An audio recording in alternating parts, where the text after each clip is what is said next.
নমস্কার বন্ধুরা। বাঙালির ১২ মাসে ১৩ পার্বণের মধ্যে শীতল ষষ্ঠী একটি বিশেষ উৎসব। সরস্বতী পুজোর পরদিন পালিত হওয়া এই উৎসবটি বাঙালি সমাজে এখনও বেশ জনপ্রিয়। শীতল ষষ্ঠীর দিনে বাড়িতে রান্না করা হয় না, বরং আগের দিনে রান্না করা খাবার গরম না করেই খাওয়া হয়। এই দিন বাড়িতে উনুন জ্বালানো হয় না। আজকের এই ভিডিও থেকে আপনারা জানতে পারবেন এবছর অর্থাৎ 2025 সালে ষষ্ঠী তিথি কখন শুরু হবে, কখন শেষ হবে, এই পুজো কবে পড়েছে, সেই সঙ্গে আরও জানতে পারবেন এই পুজোর গুরুত্ব ও পদ্ধতি সম্পর্কে। এবছরে শীতল ষষ্ঠী পুজো করা হবে ইংরাজির ৩রা ফেব্রুয়ারি 2025 সাল, বাংলার 20 মাঘ 1431 বঙ্গাব্দ সোমবার।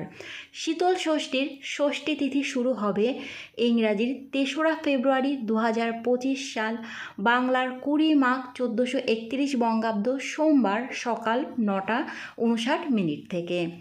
শীতল ষষ্ঠীর ষষ্ঠী তিথি সমাপ্ত হবে ইংরাজির ৪ঠা ফেব্রুয়ারি, বাংলার ২১শে মাঘ মঙ্গলবার সকাল ৭টা ৩৮।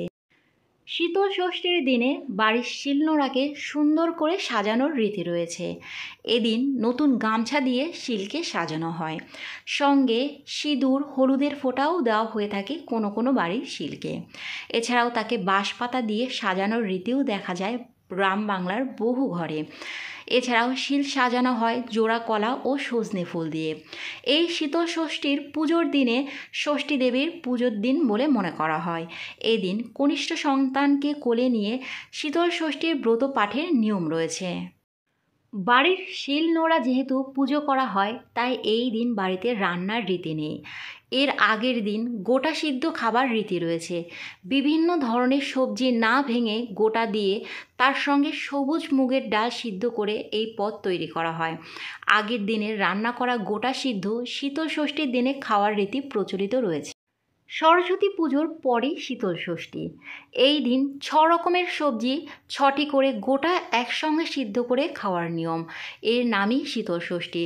সরস্বতী পুজোর দিন রান্না করে পরের দিন ঠান্ডা খেতে হয় গোটা সিদ্ধ, কারণ এদিন অরন্ধন।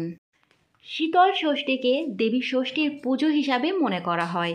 এই উৎসব পরিবারের সকল সদস্যদের একত্রিত করে।